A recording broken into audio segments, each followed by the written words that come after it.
17મી સદીનું ગુજરાત મુગલ શાસન. તે વખતે ભાષા માટે એક વ્યાપક લોકવાયકા એવી હતી કે અબે તબે કા સોલહિયાના, અબે તબે કા સોલહિયાના, અઠે કઠે કા બાર, ઇકડમ તિકડમ આઠહિયાના અને શું શા પૈસા ચાર. એટલે અબે તબે જેવા શબ્દોવાળી હિન્દી ભાષાના 16 આના એટલે કે પૂરા રૂપિયો, અઠે કઠેવાળી મારવાડી બોલી 12 આના બરોબર, ઇકડમ તિકડમવાળી મરાઠી બોલીના 8 આના અને ગુજરાતી ભાષા એટલે રૂપિયામાં 4 આના બરોબર.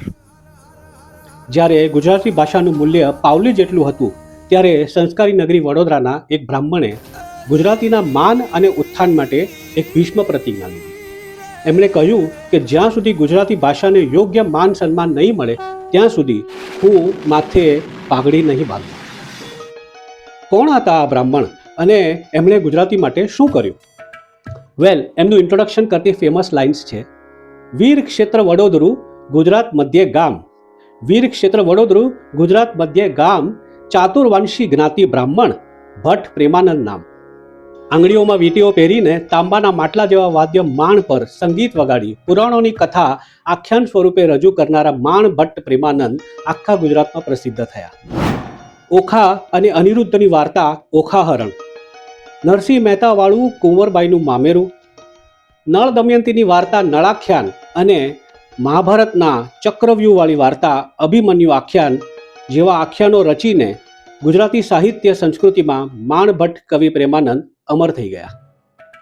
ઇન્સિડન્ટલી ભારતભરમાં જો મૌખિક વાર્તા કથન આટલું પ્રસિદ્ધ ના હોત તો આપણા પુરાણોની કથાઓ નાલંદા જેવા પ્રકરણો સાથે જ ભસ્મીભૂત થઈ ગઈ હોત. અનેક રીતે આપણે પ્રેમાનંદના ઋણી છીએ. ભાષા માત્ર પુસ્તકોમાં સચવાયેલા શબ્દોથી નથી જીવતી, ભાષા જીવંત રહે છે તેના વપરાશથી. અને આજે ફરી એકવાર આપણે સમયના એ જ વળાંકે ઊભા છીએ જ્યાં ગુજરાતી ભાષાની સમૃદ્ધિ અને તેનો વપરાશ સાચવવાની જરૂર છે.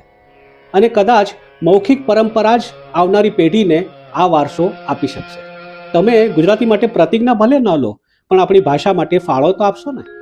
દેશ અને દુનિયાની જૂની અને નવી વાર્તાઓ ગુજરાતી ભાષામાં રજૂ કરતી અમારી ચેનલ મનને ઝરૂખેને શું તમે સબસ્ક્રાઇબ કરી અને બેલ આઇકોનને પ્રેસ કરશો? આ વિડીયો તમારા ગુજરાતી મિત્ર અને પરિવારના ગ્રુપોમાં શેર કરશો. આ એક તમારું ગુજરાતી ભાષા માટેનું કોન્ટ્રીબ્યુશન હશે.